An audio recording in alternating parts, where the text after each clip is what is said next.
Welcome to Creative Piecemeal. I'm Tammy Takeishi, a board-certified music therapist. Join me each week as a new guest from across the fine and creative arts spheres shares struggles, triumphs, laughs, words of wisdom, and more in authentic, thought-provoking, and inspiring interviews. Hello and welcome to Creative Piecemeal. I am so excited to be joined by Dr. Vasu Tolia. She's a physician, artist, speaker, and philanthropist. She's a physician turned visual artist whose work bridges medicine, mindfulness, and art. After a distinguished career as a pediatric gastroenterologist and tenured professor, she embraced her lifelong passion for creativity as another form of healing. Her abstract and figurative paintings explore renewal, identity, and a quiet strength of the human spirit, and her art supports charities for women's empowerment, mental health, and autism. Through exhibitions, podcasts, and community projects, she continues her lifelong mission of healing, this time through color, texture, and story. Dr. Tolia, thank you so much for contacting me. I'm so excited to talk to you today. Thank you for having me on your podcast, Tammy. I was so fascinated after having listened to a few of your episodes about art. Thank you. And as you know, being a listener, I love to start with who or what got you into your profession. And in this case, both being a physician and an artist. Being a physician, I call myself an accidental doctor because I had no role model to follow when I was young and it was time to choose our careers. But my best friend's brother was a doctor, so she told me, let's take biology. And I took biology with her and ended up becoming a physician. But I have never regretted it. I believe that's who I am at heart, a healer. And when I thought about retiring after having had a very busy academic career, when it came to thinking about life after medicine, that's when I thought I would find out, what I can do, because just leaving a 60-hour week kind of a busy schedule into not doing much is very daunting. So at first I tried music, to be honest with you. And I even bought a harmonium from India and took some lessons, but things just didn't work out with the teacher getting sick or not being able to have consistent classes between my travel and her travel and all. So that's when I decided I had to do something that I could do on my own. So I started to learn drawing and painting. I took some basic lessons at a local art center, but it was during COVID time that I was able to liberate myself, like go from representational art, which is what you learn as basics, is copy things, from photographs or models and things like that.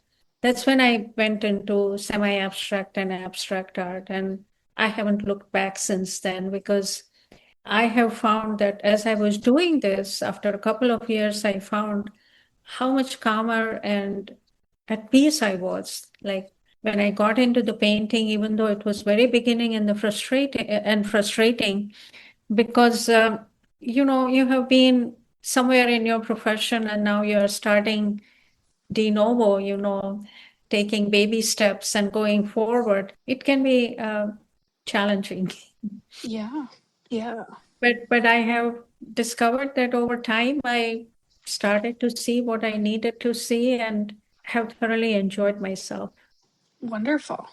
Yeah, I'm so glad that you found something, I wouldn't even say to keep you busy, quote unquote, but to literally enrich your life and to fill in gaps where, your other career, which was enriching, sort of, you set that aside, and it's almost like you have a second career. Yes, it is. It is. And I treat it as seriously as the first one. I can definitely tell. I mean, the passion shows in what you do, from what I've seen on the website, your artwork, the way you speak about it, I can definitely tell there's so much love, so much passion. And that always makes my heart happy when people find things that they love to do. Yeah. And it is, Tammy, it's not just the passion of making it. It was the passion of discovering why it is happening. And I was curious and I started studying neuroarts to know why it is happening and what is the mechanism behind it. And that's what even strengthened my resolve even more because I felt that some of these kinds of activities, whether it's art, music, sculpting, walking, whatever people do, is like a preventive fourth pillar in healthcare. You Mm, know, that you could do something like this on a regular basis, to prevent burnout and just feel regulated and more calm to deal with other stresses that we can't do anything about. But I think we are better equipped to handle those if we follow some of these principles to just release that stress. yeah, yeah. Having the resources, like you said, having pillars, things to lean on, people to lean on is so important, especially in our modern world where I feel like the stresses, we have more unique stresses than ever before, it seems like. Very true. I was curious, what part of your first career as a physician were you able to draw upon as you turned into an artist? My whole career. To be honest with you, I am still a doctor at heart. I like to think that instead of prescribing medicines, now I prescribe healing because the artworks are a sort of calming, soothing experience, whether view, even for the viewer, it's very beneficial.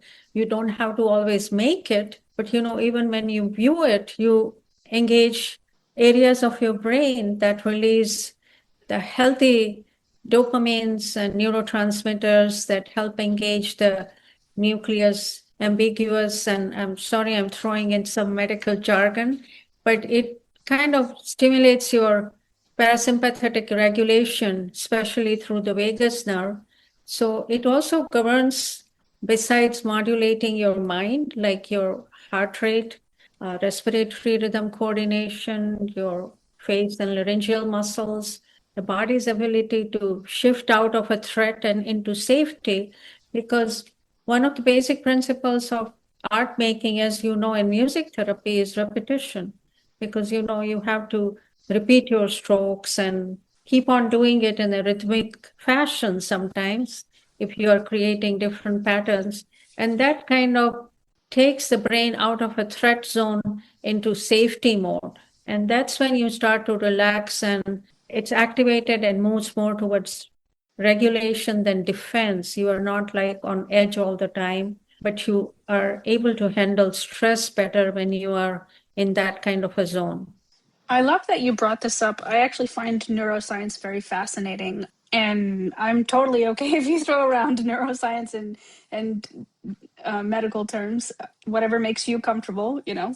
Yeah. But I was curious, have you dove deeper into that as you've gotten deeper into your artwork? I have actually, and I'm even trying to do, believe it or not, some projects with art and sound combined. I'm working with a couple of young people at University of Michigan, but my input in whatever they plan to do is quicker than the way as fast as they are not able to get back to me. But I know they have many other responsibilities and things to do. But it's a matter of like knowing, that sustained gaze and attentional anchoring. When you engage with art passively, your attention shifts from internal rumination to external focus. And that really decreases the cortical hypervigilance, from our brain and reduces the top down stress signals, allowing the vagal nerves to engage. So you feel kind of settled and absorbed.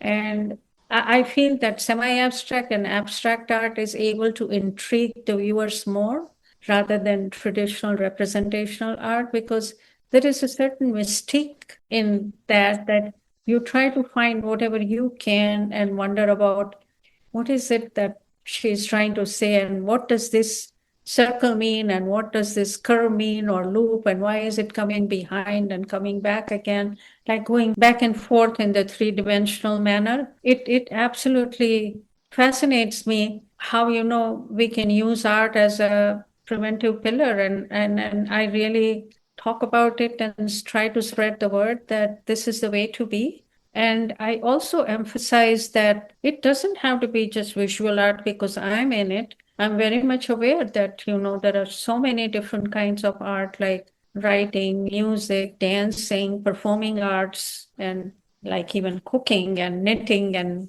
whatever appeals to a person that gives them a calming effect and helps them engaged socially and mentally in a more positive fashion is the art or activity you should pursue so that there is no fixed prescription for everyone. Turning back to you, what is one of your favorite parts about the creative process? My favorite part is actually doing the work, but it's the process of thinking about a theme if I'm trying to create for a solo show or sometimes for a call for artworks. Like, I'll give you an example. Recently, there was a call from our Detroit Society of Women Painters and Sculptors about because the show is going to be at Detroit Public Library and they are celebrating 150 years. So, like something to do about it. So, that kind of made me think outside the box. And I created a painting with like a library building with the music and a car and everything, because those are all components of Motor City, right? The music, Motown music, and there have been so many musicians, who have come out, and obviously, Motor City being, cars that are a big thing. Although nowadays it's become trucks also, but and SUVs, but it's a big thing. So that kind of challenge, really fascinates me. And another painting I made was of a woman, a Detroit diva, climbing up the steps, up the ladder, just like in the way all these young ladies, have risen up and become such top performers and role models, So I try to create things like that. When I have solo shows, then I have to plan more because depending on the space in which I'm exhibiting, if whether I'm doing 20 paintings or 60 paintings, then I have to think about a theme because I want it to be coherent. Some of the examples of my past solo show themes have been like one was Symphony of Sentiments, where I tried to extract emotions from my mind onto the canvas, and I published a book with it also. Another one was This Is Every Woman, based on Chaka Khan's song, Mm, where I had 27 women in different role model kind of a presentation that, I did that. Another one was on nature. Then recently I did Floral Whispers, where it was all about nature with flowers and gardens and butterflies and all. They all go together because that time I was thinking about what can I do for protecting our planet, saving the environment and things like that. So it depends on what I'm thinking about, but I try to think of something new. But the works I create are more semi-abstract and abstract. they're absolutely beautiful. I love your use of color and of pattern. I don't have like a favorite personally because they're all just lovely. But Thank you. is there one that you really find yourself gravitating towards of your own work? I don't gravitate to it, but I hold one particular work in highest esteem, and that was a painting I made during COVID era. There was a call from Washington Post about COVID art, and I submitted this artwork, and it was considered top 20 in the nation. But what made it more special for me was that the year after that, CDC were publishing an issue of emerging infectious diseases, which was focused on COVID-19. And they solicited that painting for the cover of their journal. And that's when I really felt like my art and medicine came together. That was really one of my proudest achievement as an artist, although there have been many others, but that one holds a very special place in my heart. Well, that's wonderful.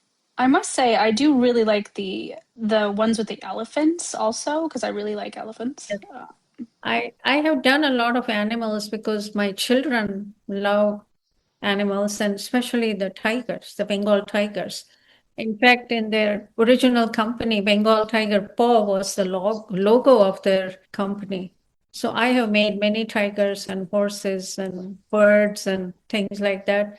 But that was more during my representational days. These days, when I do the animals, I do them more, although they are kind of representational, but they have different colors and natural colors and things like that. So I make them more vivid and as if light is coming out of them and stuff like that. So to me, nature is one of the biggest healer and it's all around us and it's a huge inspiration. Yeah.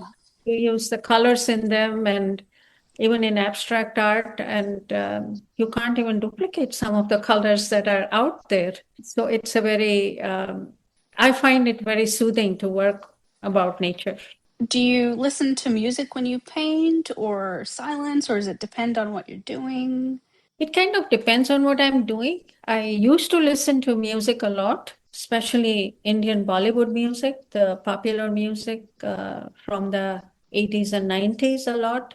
But then I got into audiobooks. I listen to audiobooks a lot also while painting, and I enjoy listening to the stories. And for some reason, I'm able to handle them both without losing track. But occasionally, if I lose track because I'm focusing or concentrating on something, I can always rewind a little bit and go back to it. And sometimes I will do music also, but there is probably a more consistent pattern with audiobooks these days than with music. Speaking of books, are there any books that you've read that impact your art directly?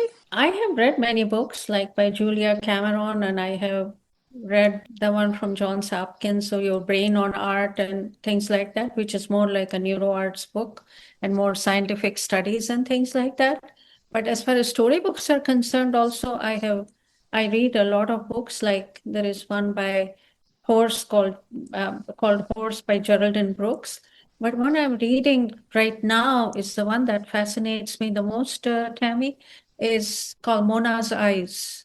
And I'm Hmm. currently reading it. It's about a 10-year-old girl who she loses her eyesight temporarily, and then it comes back, but she keeps on having recurring attacks. And her grandfather wants her to experience the beauty of art, and he takes her on visit to popular museums in Paris, like Louvre, Musée d'Orsay, Pompidou Museum, and things like that. And they talk about each and every painting or sculpture in such detail and depth that I'm really fascinated with it. It's a great learning experience for every artist, I Oh, feel.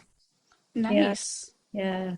And it was considered, I saw it as the best book of the year at Barnes and Noble. Hmm, nice. I'll have to look into it. And when it said Mona's eyes, I was initially thinking they're talking about Mona Lisa, but but the girl is Mona. Yeah, yeah, I could It's see her that eyes too. that are in danger. I don't want to reveal too much about the book for listeners, who may want to read it. But it's a fascinating title also, right? It is. It Thing. is. And the cover is of the girl with the pearl earring. Oh, that's a very famous painting. Yes, yes. So it's a combination of so many different things that's very intriguing about the book. I'm assuming that you enjoy visiting museums. Do you find yourself being more inspired to go right home immediately and start painting again after going to shows or museums or things like that? Not exactly, but I always feel inspired if I see something I like and I want to adopt that style or incorporate some component if I don't have it in my repertoire to try and use it. I'm a big experimental person, so I don't hesitate to use different approaches and mediums. So I will try it and see how I can incorporate it in my vision of projecting it, in a different way. You seem to be a lifelong learner. What is one way that you keep on top of that? Having my roots in medicine, like we always had to keep up with the newest developments, and being in academia in the research background, I always had to mentor my fellows and come up with new projects to do things like that. So that habit has just stayed with me. And in arts, like I engage in the books, not just on neuro arts, but like I told you about the even fiction that somehow incorporates art in it. But I belong to a couple of book clubs, so I read other things also because, and that's the advantage of being in a book club. It makes you read something that you might not choose yourself. But overall, by going to the museums and seeing works by other artists, it's very inspirational if you find it appeals to you. Not everything has to appeal to everybody, so I don't like the work of every artist or every show that I go and see. And not everything is adaptable either, So I guess you have to pick and choose and then decide what you liked about it, whether you can incorporate in your practice or not, and whether you want to do something more along that lines or you just want to stay in whatever mode you are at present. And that's an ever changing thing because for different themes, I will use different modalities. Like if I'm working with metal leaf, then and to produce a big show on using that, it would require a totally different kind of approach. And I may do it for one of my solo shows coming up this year. So I'm still thinking about it because it's projected for November and December. So I'm still working on what to think about doing. But Nice. another thing I love doing is I enjoy seeing other kinds of craft too. Like last year we had gone to Turkmenistan. We had visited the Stan countries in Central Asia. And there I had the opportunity to see a master artist doing mosaic work, with little pieces of marble and all. It was very fascinating. And he was kind enough to give me a few. So I'm going to use it somewhere in my mixed media work. So it's not just painting. I like to look at everything, like even embroidery and handicrafts and all. I just love looking at different things, and it fascinates me as to how many different ways people can be creative. Very true. Very true. So I was wondering, obviously you took the time to learn painting and you took classes, but what was a barrier that you had to overcome to get to where you were with that? The biggest barrier was myself in the sense that I felt like I was not good enough to learn something new because it took time. It took time. And this is something that I have learned now. And I had not known then that it's the process of creating that is what you should be engaging with and not worry about the final product. I was comparing when I entered competitions or group shows from our societies and all, somebody winning a prize, who had been doing art for 25 years compared to me doing it for 2 years, as to the quality of work. When you have a competitive mind, you can't help but compare. But all that wisdom has come in hindsight. At that point, it was very frustrating that I was not getting anywhere very fast. And if I look back at my medical career, it took me about 10 years before I started publishing and all that. That includes my fellowship and training period because I had no mentor, Tammy. I Hmm. had to nurture myself. I had to be proactive about wanting to do some of these things. But that brought me a lot of joy. So I have always had that attitude that I have to rise above and conquer whatever obstacles come on the way. Sometimes now maybe conquer is not the right word, but deal with whatever obstacles come in the way rather than let them hold you back. Sometimes it takes a few tries and sometimes it takes a lot of tries. Like if I'm not happy with the painting that I have been working on, I will sometimes just totally cover it up again with a neutral paint and start all over again because I feel I'm not getting anywhere. And fortunately, to be able to erase that is a blessing rather than looking at it and just keeping on feeling frustrated. This is not getting anywhere. Do you at times feel like that with music when you dispense it with, your patients? That's such a good question. I feel like, at least in my personal music making, because I do songwriting, I definitely have moments where it's like, okay, I've got some great lyrics, but I can't come up with a melody, or I have a chorus and I have nothing else. And, or you're just sort of beating your Yeah. head against a wall, figuratively speaking, trying to figure out, like, how can I make this work? And sometimes you have to just set it aside, and then other times the words and the music, they just flow out like a fountain. Yes, that's exactly, like I sometimes I can finish a painting in a day and sometimes not for months, Hmm. Yeah. depending on what it is and how it's working out and how I'm feeling that day. But most of the times I don't let these things bother me. But I work on 5, 6 paintings at a time, so that while one is drying, I can think of another one and do something with it. And also that kind of keeps my mind occupied with what I need to do at different stages of different paintings. But I enjoy that. Yeah, I love doing coloring books because it takes the frustration out of having to create something completely from scratch from an artistic visual standpoint. And it's just like really soothing sensory wise, and then picking out different colors. And so I like doing that. Yeah, you can pick a color by your emotion also, depending on how you're feeling. Although the coloring books have everything filled out for you, you just have to put in the colors. But even if you didn't have a book in your hand and you think about whatever you're feeling and think of a color that comes to your mind, you can just doodle with it and do whatever. And that would also release, stress, just like it's like doodling and scribbling and all that. Yeah, I feel very fortunate to be a music therapist, to work in that field and utilizing music as a tool for helping people on their healing journey, because it's a multi-factor. Yes, yes, it's a multisensorial thing, with both visual arts and music that engages both the hemispheres of the brain.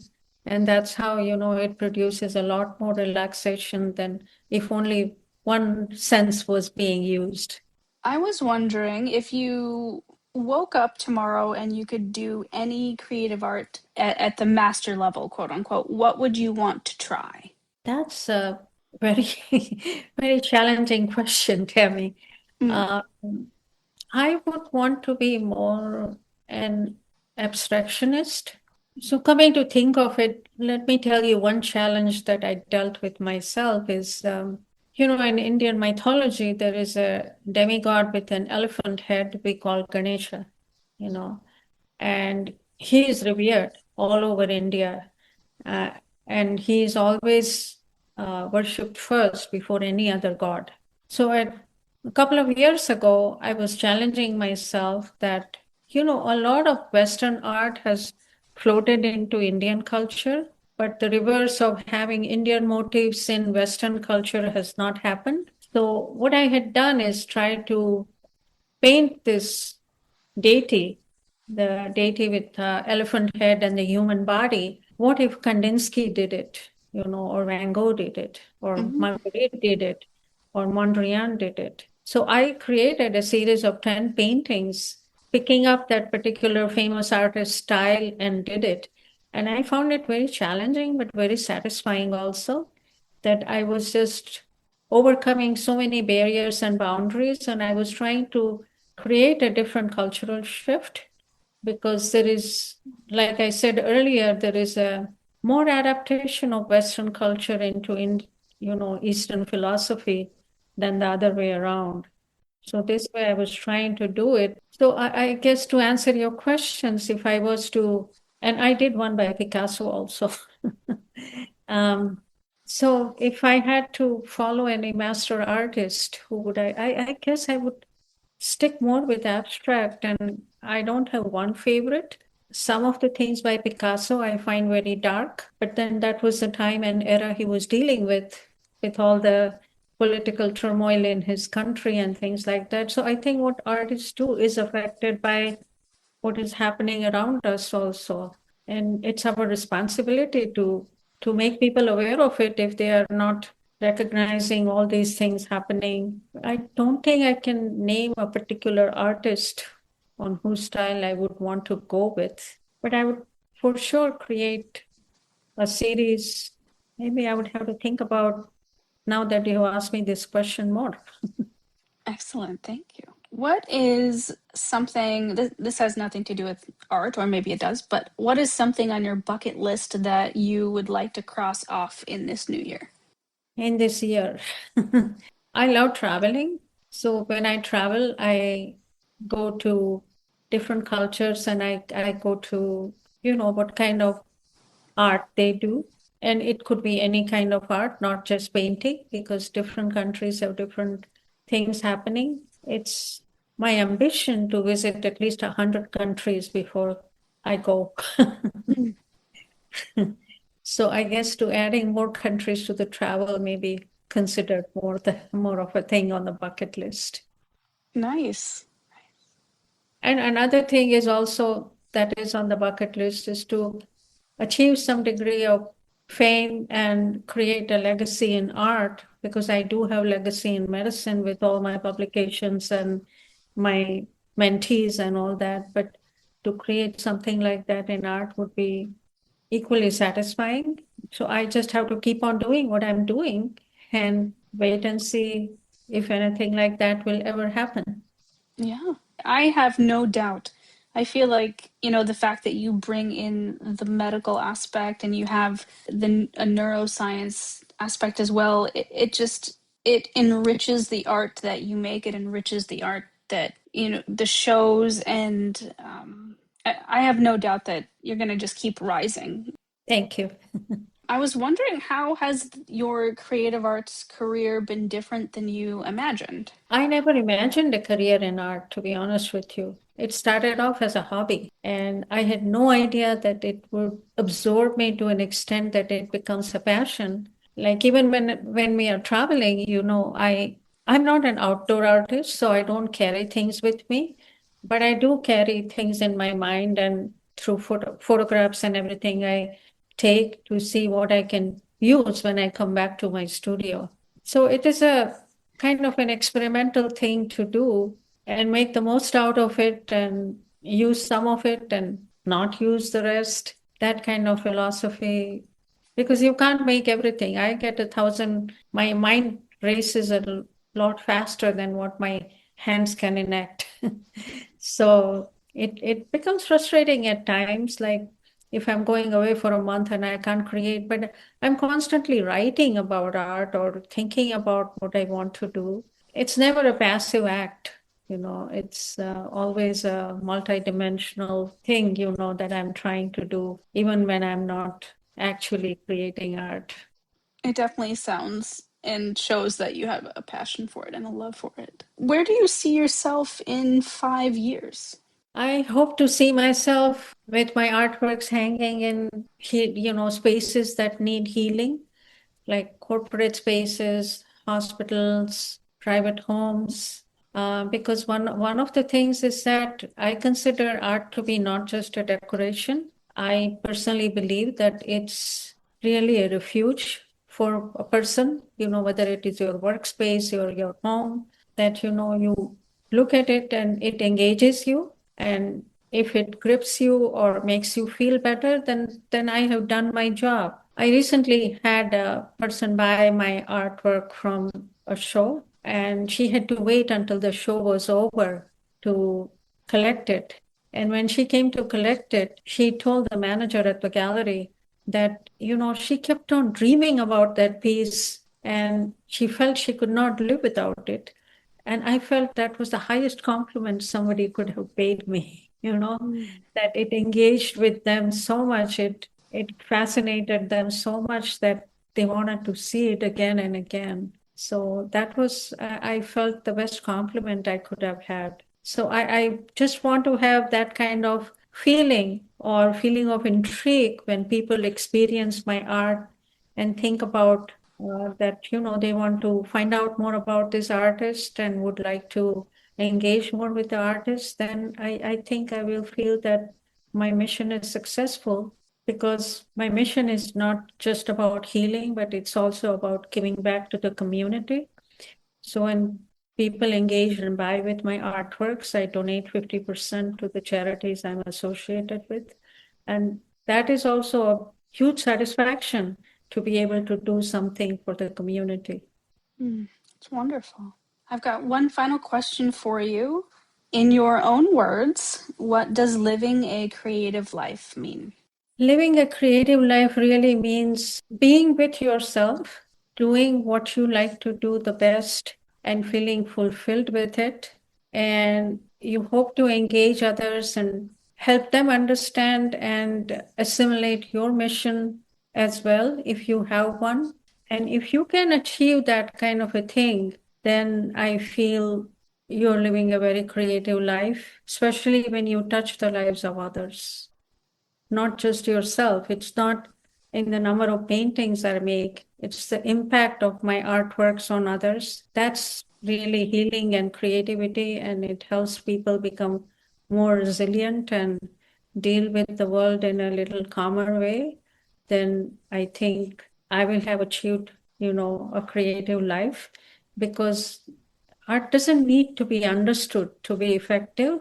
It's the rhythm and the engagement with it that, your brain responds to, your mind responds to, and eventually your body. I feel that if I make people understand that art is not indulgence, but it's a support, a creative support, then I feel that I have left a good legacy and been creative. Excellent. Dr. Vasu Tolia, thank you so much for being on the show. Listeners, please check the show notes in order to connect with her website, any other socials, and to purchase her beautiful artwork. She's got original artwork as well as her original artwork on items that you can wear, such as tote bags, scarves, activewear, etc. And as always, thanks for listening. Thanks for listening to Creative Piecemeal.